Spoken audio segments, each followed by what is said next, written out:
On today's podcast, we have Cody Davis. He is a young, successful investor who's grown his portfolio to a large size. I thought he'd be a great person to have on because he's done a lot of different things in real estate that I think we can dive into and you guys can learn a lot about. Cody, how you doing today? Wonderful. Thanks for having me on. Yeah, excited to talk to you. So I'd love to just sort of get an intro into how you got started in real estate investing. I know you got started at a pretty young age, which is a little bit unique. A lot of people could sort of get into real estate in their 30s and 40s, but I know you got started in your early 20s. So I'd love to just hear how you got started in real estate, what you were doing before you got into real estate and sort of what led you down the pathway to get into real estate investing. So I actually started out, I was 19 years old. I got my real estate license, and that wasn't by any design. Like I wasn't just shooting for that when I was in high school. It was unplanned per se, but it all worked out in the end. I don't have any family that was in the real estate business, so I was kind of the black sheep. And what I ended up doing is I was putting myself out there trying to get a bunch of different jobs. And so I worked at the YMCA as a gymnastics coach. I ended up working like 7 minutes at Safeway before I walked out of the training videos. They Seven. sit you down, you watch videos, you click, yes, this would be irresponsible. No, I shouldn't do like you do the training videos. And Yeah, so I've done those. yeah, they're mindless. Like you just sit there, click buttons. So I worked there for 7 minutes and I made a Facebook post mentioning how someday I'd like to get a duplex. I had seen the Rich Dad Poor Dad book, and in high school, the last day of school, my civics teacher, he was an attorney, that was his day to day, but he taught for fun. So he was teaching us about torts and lawsuits, and he's very well versed in that. But on the last day of school, he taught about real estate. And he mentioned you can make more money just buying and renting stuff out than you can as an attorney, which in my mind was crazy because my understanding was attorneys made more money than most people. Yeah. And so I made that post online and I have it on my Instagram, so it's saved as one of my top posts if anybody wants to check that out. But I made that post out there and someone said, hey, you should get your real estate license, get into the business. You can make more money in real estate as an agent than you can in retail or coaching, and eventually your body's going to get tired, so you should learn how to do this. And so I did. And about 9 months after getting my license, I had sold maybe 3 deals, and I also closed on my first building. It was a 12-plex seller financed, 100% leveraged. So it was 90% first, 10% second mortgage, and I bought something with a signature. And the beauty of it was, think about the rich dad, poor dad ideology. You buy something for a signature, well, it cash flowed about $800 a month day one with nothing invested out of my pocket. And that started the trajectory that became a multi-hundred unit portfolio. Lots of wins, some pretty large losses, and a lot of learning. Nice. That's a great story. So just to go back for that first deal. So your first deal, it was a 12-plex seller financing. What was did you have to come up with any capital or down payment, or was it, you said it was 90% first, 10% seller, or can you break that down a little bit for us? So the 90% seller financing, I'm going to pull up a photo. I actually have an album of every property and every unit I own, which I think is something people don't do well enough. They don't document their journey. So this is a photo. I paid for this in 2023 to get some drone. Oh, too bright. The seller financed 90%, and I had to come up with 10% down. The problem is I didn't have 10% down. So if you can imagine, it's 2 quadplexes on the sides and one in the back. And eventually I turned the one in the back into a 5 unit. So today it's a 13 unit property. The seller financed $1,012,500. The payment was $6,078 a month. It was a 30-year AM, fixed rate, no balloon. The principal and interest was like $6,070, but note servicing fee, $8. So can't forget about that. But the property day one brought in about $10,000. And I was managing it myself. And between the utility bills, which we got the cheapest utilities in the country as far as power goes, and taxes were not a whole lot. Insurance back then, 2019, wasn't a whole lot, and I had run my numbers off of what was available. And so I was still cash flowing. It was like $2,200 a month, $2,000 to $2,200 was my projection day one. And so what I ended up doing was I borrowed a second mortgage. I pitched so many people, and This was all business. It wasn't family. I want to point that out because my family was more than unhappy that I dropped out of college at the time. I was going to community college and the Tacoma Community College for those locals.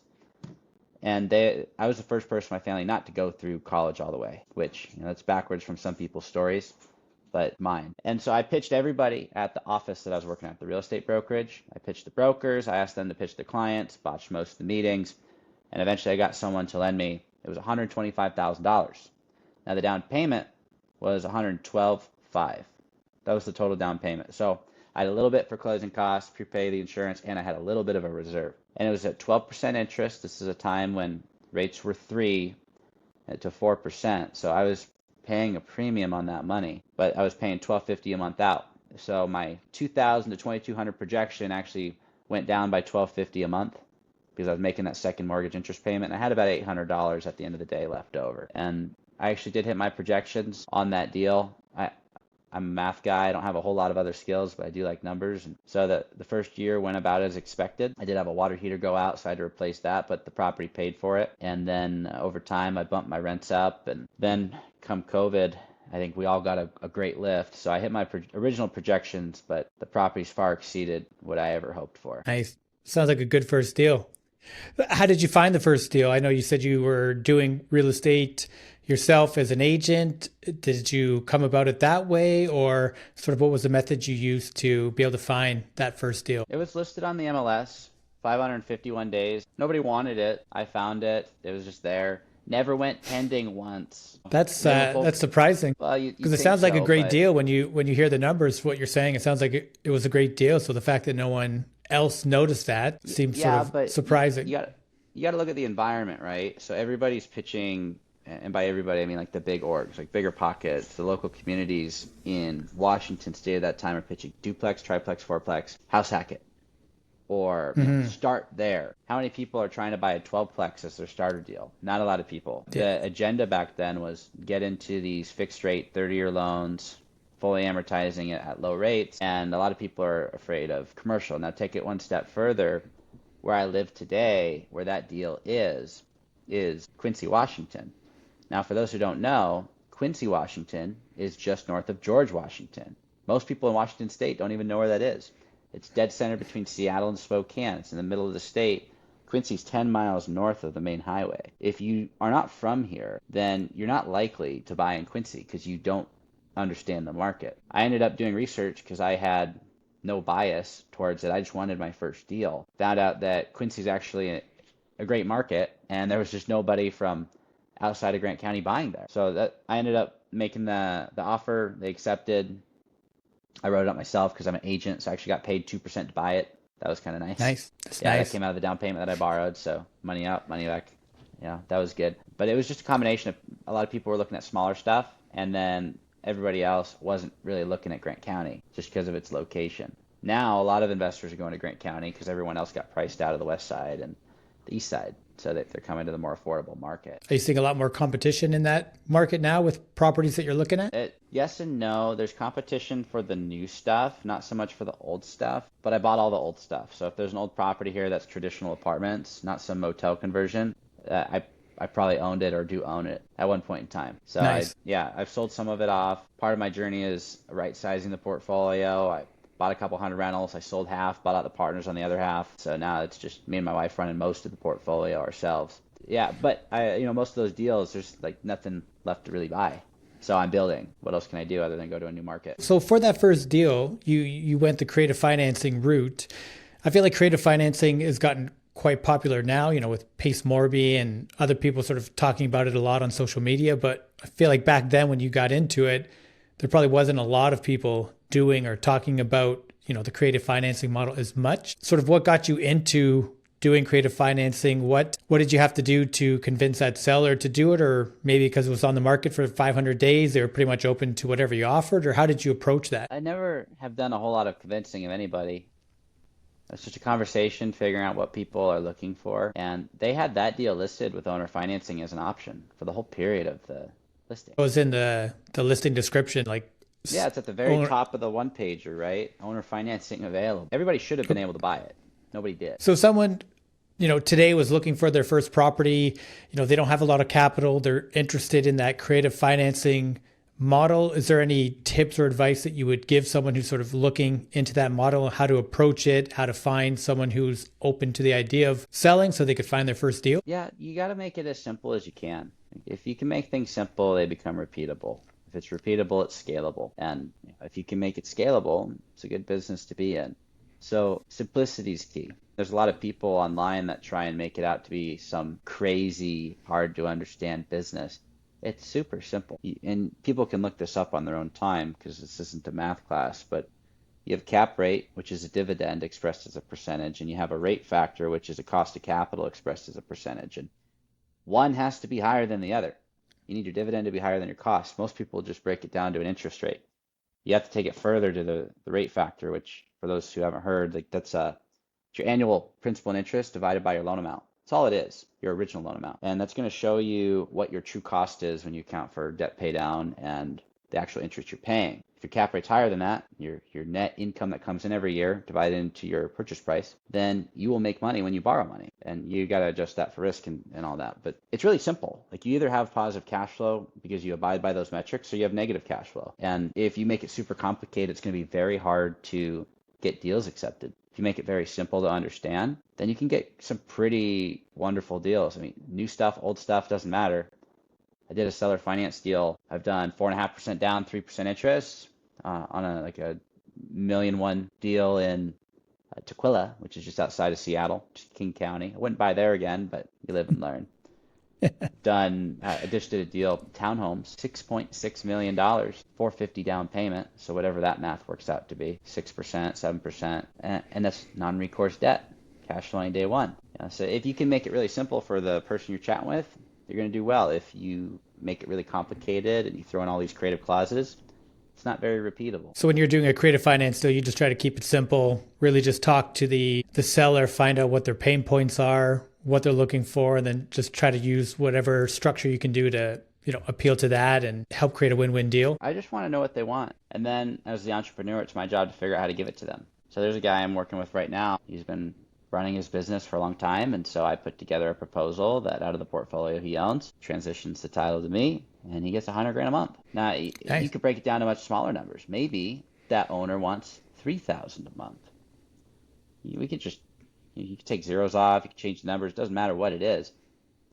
If you can find out what somebody wants, and then you devote some time to figure out how to give it to them, put it on a silver platter and say, if we do this, you will have exactly what you told me you wanted. Your odds of getting that Makes accepted sense. are pretty high. Yeah, and that's how I'm getting these low down payments on these big deals.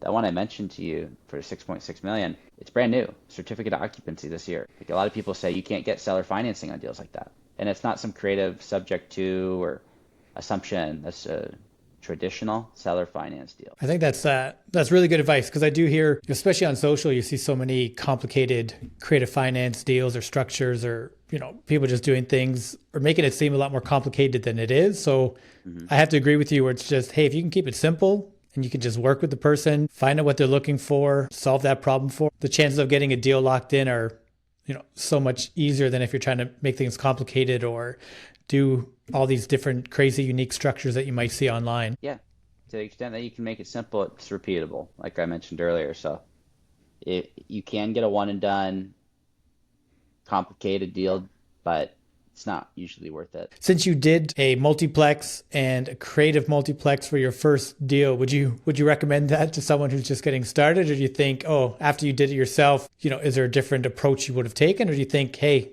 it's a great way to just get started in real estate and dive in? To the extent that you can do good math and operate the deal, it's great. The problem with being really creative is you don't have other people looking out for your interests. It's you. You don't have a banker telling you to look out for this, or you don't have an appraiser saying, well, you're probably overpaying. You can get approved for loans that conventionally you should not be allowed to get. Should I, at 19 years old with $3,000 in the bank, $20,000 after I close and get my commission, should I be allowed to borrow $1,000,001? I mean, probably not. The payment was between the two mortgages. What would that have been? That would have been $7,300 a month. Should I be able to take that on with 20 grand in the bank after the commission comes in? I had 3 before. Probably not. Still did it. So you Yeah. have to just be more careful. But it's not about the debt strategy. Debt's just one piece of the equation. Mm. Is the property going to move you forward financially? Does it get you closer, further away from your goals? There's a lot of properties out there that people buy because they think it's going to be a good investment.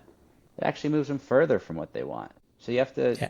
decide, is this going to get me the end result? And if the answer is no, probably making a mistake. Yeah, I agree with that. I'm a big proponent to figuring out your why, really determining what you want out of life, what you want out of, all different aspects of your family and finance and everything, and make sure that when you are picking a property or a business to get into or whatever it is, that it aligns with your why and where you want to go. Otherwise, sure, it might put some extra money on the table if it's a good deal, but in the long run, it's just going to sort of pull you away from the direction that you're trying to go. That whole shiny coin syndrome where everything looks good, everything looks like the new great thing. And if you just don't focus on your objective and your why, you're going to be all over the place, bouncing back and forth, and you're never really going to master, whatever type of investment or business you're trying to get into. Yeah, and it's not going to take as long as people think. Like if you get into rentals and you buy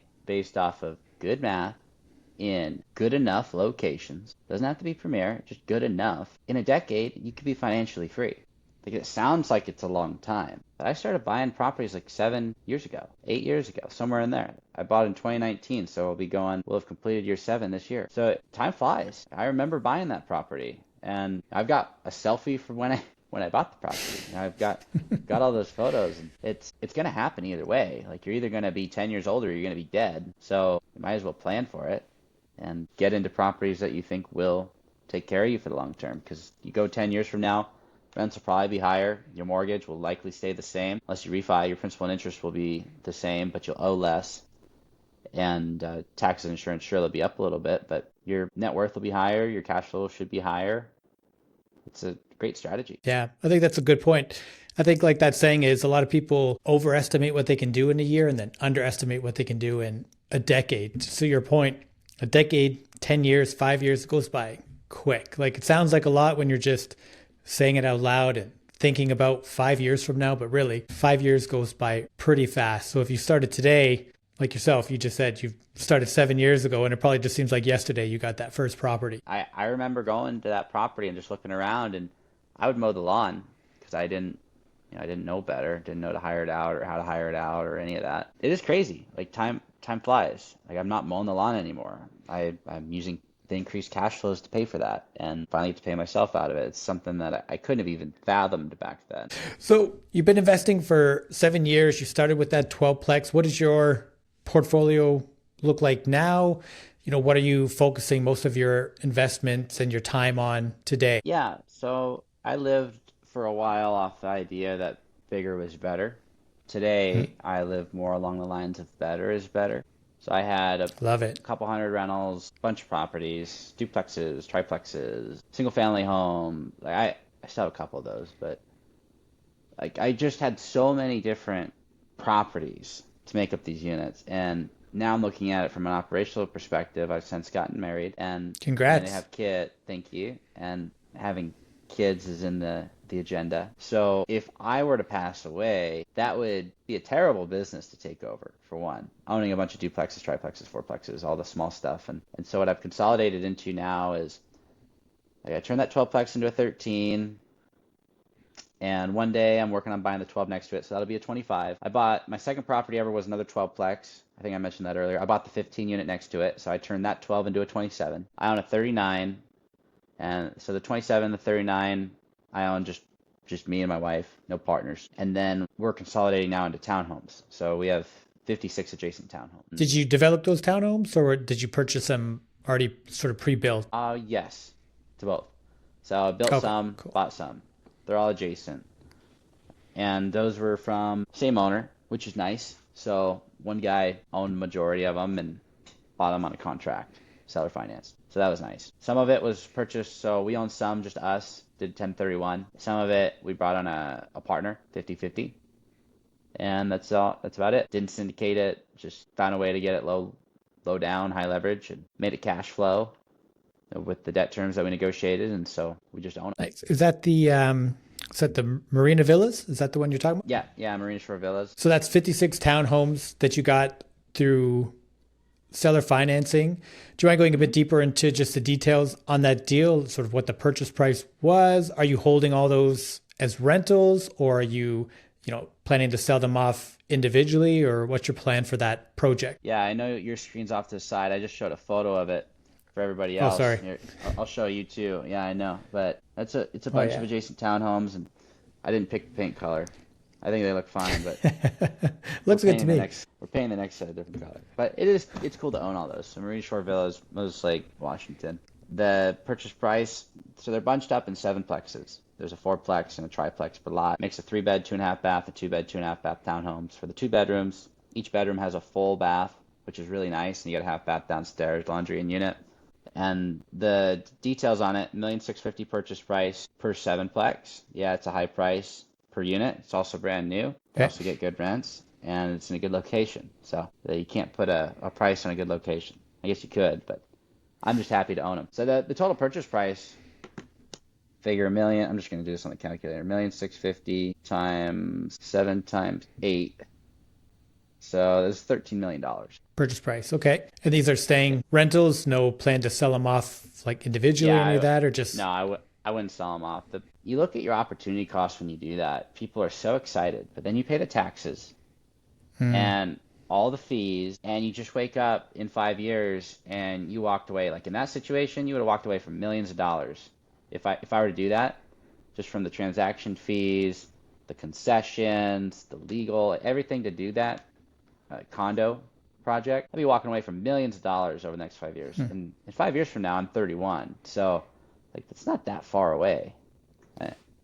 I don't want to just leave millions on the table. no, who would, right? So I'm just going to wait. And it cash flows today. Some of them, like you look at individual sevens, some of them are biting bullets. Like you have an eviction and a non-pay, like if that happens, which happens at one of my sevenplexes there, on the same property. All of a sudden, okay, you're not cash flowing there, but you look at the whole thing globally, it's okay. No, that makes sense. Sounds like a great project. And that one you just closed on recently. So you're still getting really good luck with the seller financing and utilizing that and finding great deals even in today's Yeah, market. No, that's awesome. well, yeah, and I've pieced them together. So the first one I bought, the first sevenplex was over a year ago, probably a year and a half ago, somewhere in there.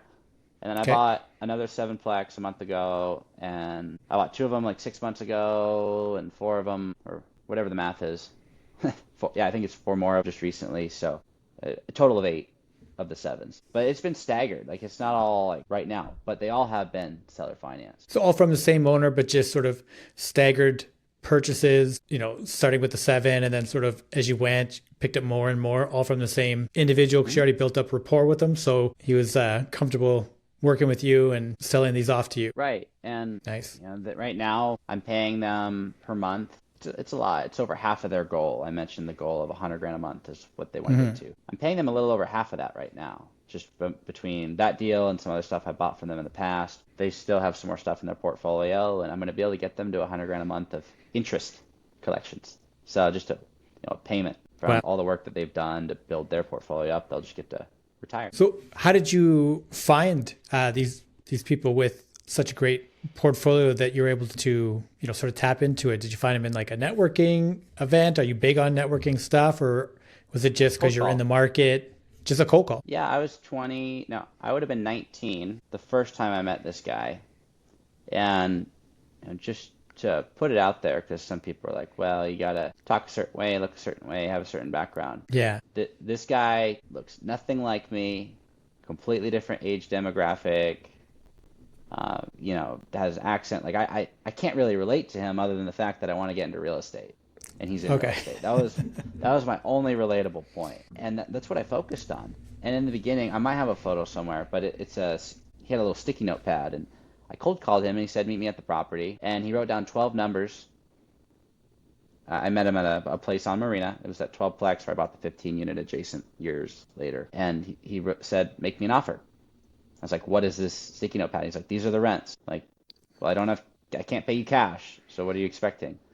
He said, I'll hold a contract, just make me an offer. Wow. So I made him an offer, and he countered. And then I said, okay. Because, I mean, what am I going to do? I don't have a Yeah, you're leg to 19, stand you're on. just getting into it. And that Yeah, ended I up get that. closing when I was 20. That would have been June 30th of 2020. So it was about 9 months after I bought my first deal, which would have been around October, September, October 2019.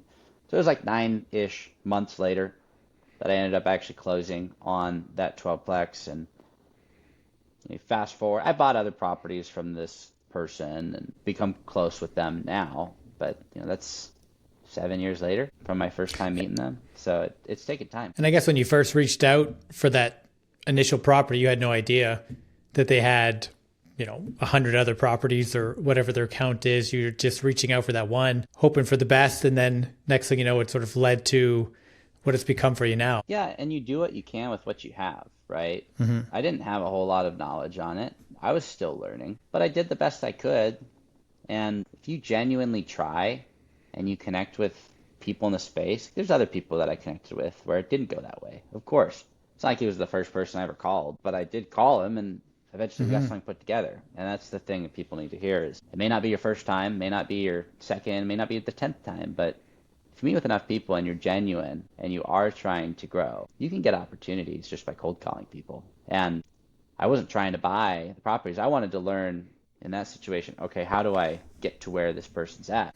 They're not sellers, they're owners. It was just a little bit of a different perspective from what I see a lot of people trying to do. Yeah, I think the takeaway I get from that is just take action, right? If you're not putting yourself out there, making the calls, like you said, you were 19, you didn't, probably not wearing a business suit and looking like a business professional. Maybe you're in jeans and a t-shirt, who knows? But just by you taking action, putting yourself out there, being comfortable with talking to someone, being comfortable with failure, just that is going to help take you from, working at, where'd you say you worked at? Safeway? Where you worked there for an hour? Yeah, well, 7 minutes at Safeway, and then Safeway. I worked at the YMCA. I coach gymnastics. I still do. I coach in the local community here. It's fun. So just that action taking took you from maybe, working at Safeway for the rest of your life, like some people do.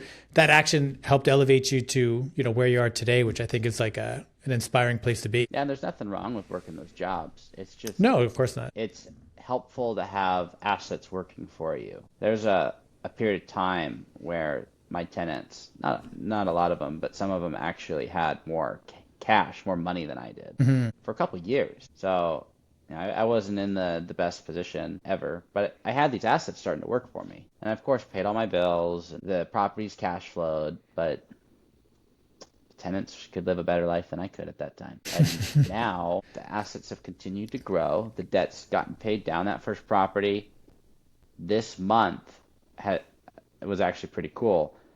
I've paid off over 100,000 in principal since I bought it, just on that first 12plex. Just Nice. making the standard payment, $6,078 a month. So Just chipping away at it year after year, right? yeah, it gets better every month, and that's six figures. Where if I didn't have anything else, I would have been worth at least $100,000 in that situation, just by waiting 7 years. I wouldn't have made that coaching gymnastics. I wouldn't have made that working at Safeway. It's not real. No, very true. And I think that's an important point for people to know is that you don't need to buy, 100 units or 200 units. Like Cody's saying, if you were just to get a few good properties, hold on to them over time and just have them steadily pay themselves down, really 3, 4, 5 good properties, sometimes less, could put you into a place where you are, financially free, own your own time, don't have to worry or stress about what's going on in the economy or anything like that. It really only takes a couple of good choices to, completely change yours and your family's life. Yeah, and you have to do good math.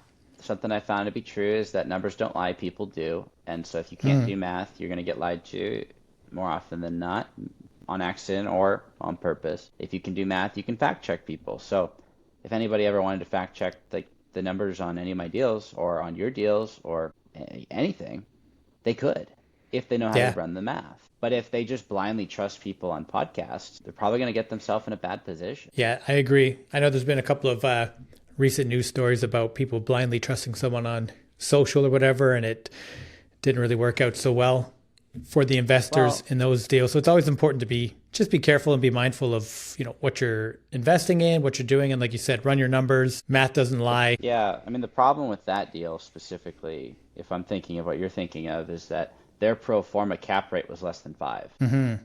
That individual made a post about how they got it to perform at a 5 cap, but they didn't show like the reno budget. So that implies that it would be less than a 5 cap because they spent a bunch of money to get from the 2.3 million to 3.6 million NOI. And they paid Exactly. 72 is my understanding. So the 72 plus cost base is 4 to 5 million. Now that's putting them in the 4 cap range. Pro forma 4 caps probably not super wise. Yeah, But exactly. investors likely didn't do the math. I think that's the exact point you're making, is that, you can't just take people at their word. I mean, I think inherently people are good, but there's also, things that happen. People, maybe over exaggerate, or maybe they're just overconfident in something.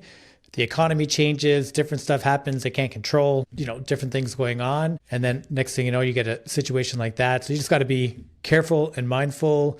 And like I said, run your numbers, make sure that you know what you're getting yourself into. And I think as long as you do that, then really you can always at least have comfort knowing, hey, I ran my numbers. Even if you're buying a rental property, it might look good when you first get into it, but then things happen, different things can change, the economy can change. And then next thing you know, that good property that was good on paper when you first bought it, next thing you know, now it's cash flow negative, or, something happens where it's not appreciating like you hoped, or it's losing value. But as long as you ran the numbers, at least you can have comfort in knowing like, hey, I did my due diligence, and now what's my plan B to, get out of this situation, or hold on and wait for it to get better. Yeah, and if you're in a bad spot, you got to figure out your way out. I mean, that's your job, That's right? right. Don't just throw up your hands and quit. One of my first mentors, I looked up to him like a father. And he was not my father, but I looked up to him like one. And it was a letdown, when he was one of the smartest people I know in the creative finance space. And I still believe he is. But we don't talk anymore. And one of the reasons is when things got difficult, he would go play video games and not address the problem. Like he'd be Oh, in the office and he could buy anything, zero money down. I mean, it was so incredible. I learned so much from him. And it's still a bummer to this day. Like I've thought about reaching out, but I don't want to. It's how things ended. But when things got tough, he wouldn't address the issue. He would try for a second, and then it would just be, it's impossible. I've had situations that have been very unfortunate happen to me. Large losses of personal capital, right? I tried to buy a resort. I did buy the resort, and then I realized I'm not a resort guy. I'm a multifamily guy. uh, That was a bummer. Seller finance, no money out of pocket. do you still have the resort, or did you unload it? I actually sold it Okay. a year ago, somewhere in there, in that time frame. Might have been a year ago, 9 months, somewhere in there. And I'm happy I'm out. Lost about $1 million. That sucks. But it wasn't That's all at that's a heavy once. that's a heavy lesson to learn, though, isn't it? But Wow. but the thing is, it wasn't all at once, right? So time in the market is more important than time in the market. I was in the market buying good deals, and we had the COVID uplift where everything went up. And so I invested some of my cash out refinances, some of my cash flow, a lot of my cash flow into that deal. And so it's not like I had to write a check at closing when I sold it for $1 million. I just walked away from everything I had invested into it, and I sold the property to get out. I walked away Do you from have any stuff. idea how it's performing now? Have you like kept track of it just to see how the person who bought it, how they're running it, They're or is doing, it? yeah, they're doing better than I could have. They're also injecting a lot more money. It's like, do you want to keep throwing money at something to make it better, or do you want to just go do what you know how to do That's a instead of great point. learning that? And so I walked away from a lot. And the person that has it now, they're actually an old business partner of mine. They've committed a lot of time, brain damage, money to that deal to make it work. They're bleeding for their win, but they'll make it work, and that's what's important. It made more sense with the pieces they had than it did for me. I wanted to switch gears a little bit because I know you had mentioned that you were going to have, look to have kids in the near future. I have 2 kids of my own. You got started investing at quite a young age. I mean, when I was 19 or 20, I don't even remember what I was doing, but I certainly wasn't, investing in real estate.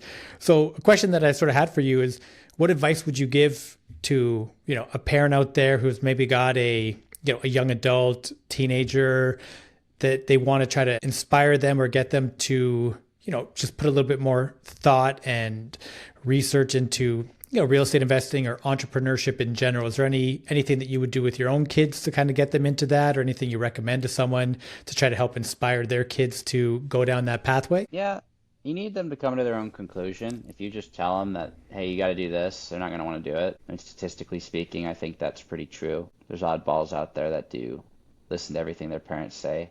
I wasn't one of them. Me neither, man. you need to figure out a way to encourage them to think about what they want. Most people don't know what they want. That just seems to be reality. So for me, that's shifted over time, but what I want right now is to be able to have a beautiful house, not for myself. I want a beautiful house for my wife so that she feels like we've made it. And I don't want that to be a financial burden. So I want to set it up where she gets to live, in quotes, the life. And if I were to pass away, it would not financially burden her. Because if I could do that, and our parents, so her mom and my mom, like we'll probably have ADUs or DADUs, like they're gonna probably live with us. I think that's just more the culture. So they'll stay with us. And if we could just do that and then have kids and give them a safe space, like that's what I want now. I couldn't have articulated that 10 years ago. There's no way to do that. But what I wish someone would have told me is think about what it is you want. Because people don't know. I don't know if you know what's next for you or what you really want. People think they know what they want.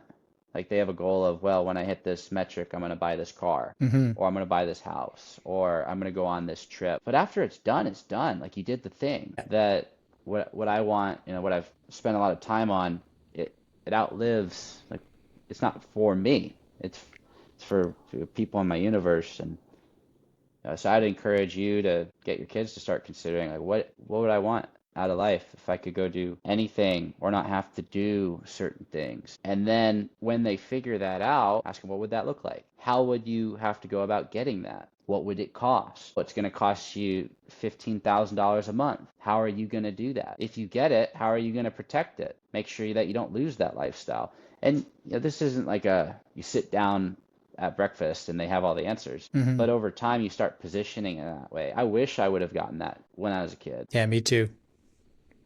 Never happened. Yeah, I think that's great advice. Yeah, I think that's great advice. I don't know about that, but it is my advice. It's something I would highly encourage parents to do, because if I had been given that, I would have had a different trajectory.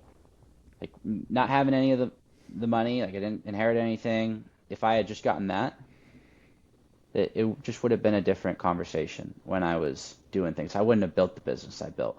I kept buying just to get bigger. Bigger was better. Now I know that's not true. It doesn't mean it's not true for someone. It's just, it wasn't true for me. And so I've been tailoring the portfolio to nicer, newer stuff, bigger properties, less properties. And that way, if I were to pass away, once I get this life, which the life for you is going to be different than the life for me, but whatever it means to make it, if I am out of the equation for whatever reason, then that doesn't go away. And that's significant for me.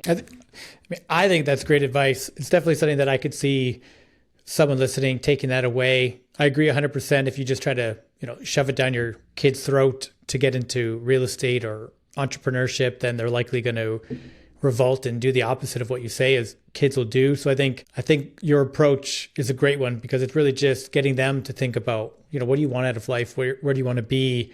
And then figuring out what that costs and kind of showing them, well, if this is what you want, this is what the cost is. Well, you're not really going to get it by doing XYZ or this other thing. Like your path is this if you want to actually achieve that life. If it's not that important to you, then you don't really need to go down the real estate route necessarily. But if this is what you want out of life, then this is sort of the path that you have to go to be able to achieve that. I think that's a good way to do things and a good way to structure things. And I think it's going to give you a better success rate if your kids actually listening to your advice, because you're not telling them what to do, you're guiding them to see it for themselves. Yeah, and what you could propose is come up with some ideas, and if you find an idea that you think could work for you, then I'll help you out. And that's what you tell them. It's like, if you come up with an idea on your end, I will give you support to figure it out a little further. Rather than making it your idea of getting into real estate, they could say, well, what if I started a business? Well, what kind of business? Well, I don't know. All right, well, tell me when you know. And then you can give them additional support along. I'm a long ways away from being in that position. It's probably like 15 years or so before I'm going to have to really actually do that. So it's all in theory right now. But I still think it's a good thing to think about along the way.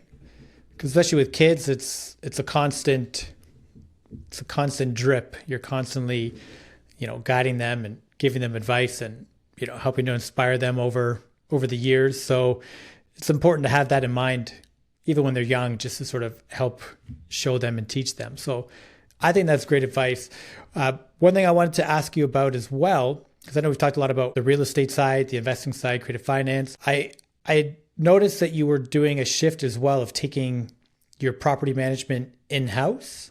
So I just want to, just get a little bit more details about that, because I think it's an important point for people to, know and understand that, to increase your cash flow, to, increase your ability to have financial freedom. It's not just about buying more, like you had said. It's not just about growing and getting more property. Sometimes that, operational efficiency, taking things in house, doing things, a better way can dramatically increase your, your cash flow and your operations and make a big difference. So I noticed that you were doing that. So I just wanted to just get a little bit of feedback from you about why you decided to make that choice and how that's benefiting you right now. Yeah, so the main driver was I started a PM company years ago. This would have been in 2021. I sold out of it around 2023. And my property performance went down the toilet. It's terrible, to be frank. Like, it did not go well. The person I sold it to sold the company for a lot of money relative to what it was doing. And I was like, okay, good for you. Hopefully it gets better. So I didn't want to take it back. That's why I sold it. Well, it did get better, but better was not good enough. 80% occupancy is better than 60. 80 is not acceptable in my market. So I ended up firing management a few months ago.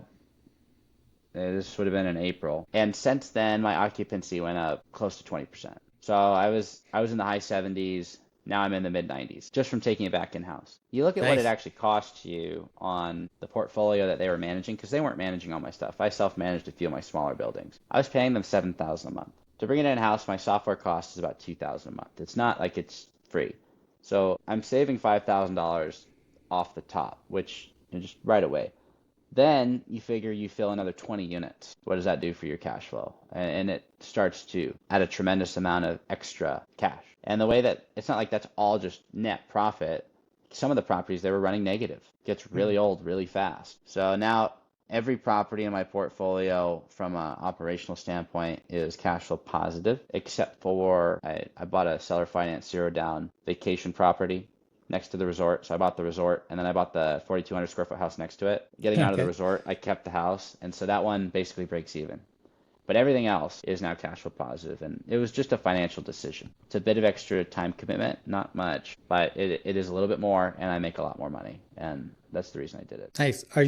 What's the time commitment now that you've sort of taken it on yourself, or do you find today with AI and software and different tools that, you've been able to automate a lot of things on that PM side? Or on the 100, and right now it's probably around 150 rentals. It's probably like a 10-hour commitment a week. Okay. And that's you and your wife doing that? Or do you have a virtual assistant or anyone that kind of helps you with it? Or is it just completely just in-house you guys? Us, yeah. Okay. We use Hemlane as software. I used to use Appfolio. I switched. I really like Hemlane. I think in my opinion, it's better. So that's something I use to manage my rentals. And it's like 10 hours a week of commitment for the actual management. And I'd say to own and operate what I have, that's worth the savings that I was spending. Well, it sounds like a good ROI. I mean, 10 hours a week, you've increased your occupancy rate. You've also been able to save, I think you said around $5,000 a month or so just in operational costs. So it's a pretty good ROI, and it allows you to, really own and control your properties and not have to, worry about someone who's maybe not as invested in your well-being and your, success as you are, of course. Yeah. And there's of course inconveniences, but life's supposed to be inconvenient. I mean, there's things that you learn from and grow from, and then if it's really bad, you build systems around it and axe that sector of the business. So that's what I'm working on now, is I'm figuring out all the kinks, because I will be moving back to the west side where I'm from in the next 2 years. Okay. So I'm getting through it all now, figure it out, stack all the extra liquidity. I'm paying down my debt more than I ever have before. I'm really focusing on knocking down some debt obligations, and move to the west side, and I'll still be managing it myself at that point, but I should have more systems in place. I think once you have the systems in place, no matter where you are, you could be anywhere in the world and you could probably manage it just as easily or smoothly as if you're living in the same town. So I know we're getting close to the end of our time here. So I just wanted to sort of ask you one last question. For people who are just getting started with real estate investing or entrepreneurship, maybe they're working their 9-to-5 job, they're looking to just try to find a way to bring in more wealth, more income, create more financial freedom. What advice would you give to someone who's looking to get into, real estate investing? Yeah, just make sure that whatever you're doing moves you closer to your goals. Don't buy something for someone else, for one. A lot of people do that. They're like, I'm going to buy in the Midwest because that's what this person says to do. I did that. It was a mistake. I'm selling those properties right now. If anybody wants to buy it, you can buy 2 houses for 120 grand total. Oh, there you Right? go. So, Reach out to Cody. yeah, but you don't want that, right? I mean, that's my point. Like, don't do something just because someone else is saying it.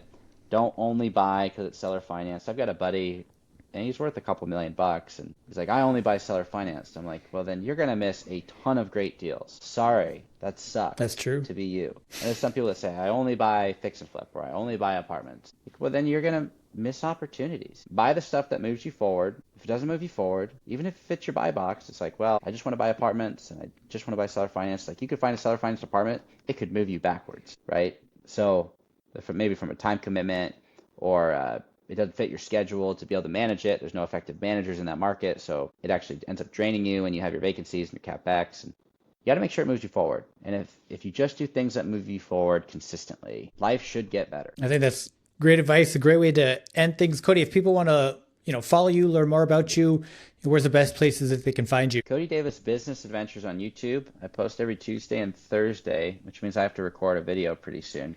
I don't script anything, so I just take a video wherever I'm at and hit post. So I guess I got to do that after this one. But I do post there every week. I go live every week on Wednesdays. And that's about it. Great. Yeah, I've listened to and watched some of your YouTube videos, and I think you got great insight. So I definitely think anyone watching this, go and follow Cody. You'll get a lot of value from it. Thanks a lot for listening to today's podcast, and I look forward to seeing you in the next one. Cody, thanks a lot, man. I really appreciate your time. Thanks so much. I think everyone who's listening is going to get a ton of value out of this. So I really appreciate it, man. All right. Thanks. All right. Thanks a lot, Cody.